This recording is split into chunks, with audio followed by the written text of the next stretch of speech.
Di sebuah desa, hiduplah seorang janda dengan 4 anak gadis angkat bernama Klenting Merah, Klenting Biru, Klenting Hijau, dan Klenting Kuning. Meski Klenting Kuning yang paling rajin dan baik hati, ia sering diperlakukan tidak adil oleh kakak-kakaknya. Suatu hari, terdengar kabar bahwa Ande-Ande Lumut, pemuda tampan dari kerajaan seberang, sedang mencari calon istri.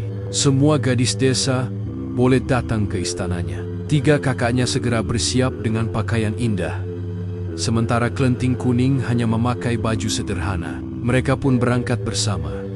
Untuk sampai ke istana, mereka harus menyeberangi sungai. Di sana ada Yuyu Kangkang, seekor kepiting raksasa ajaib. Ia bersedia membantu menyeberangkan, tapi dengan syarat, setiap gadis harus memberinya cium pipi. 3 kakak Klenting Kuning setuju tanpa malu-malu, lalu menyeberang. Ketika giliran Klenting Kuning, ia menolak dengan tegas.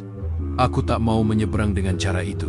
Karena ketulusannya, air sungai tiba-tiba turbala, dan ia bisa menyeberang dengan selamat. Sesampainya di istana, Ande-Ande Lumut menyambut mereka satu persatu.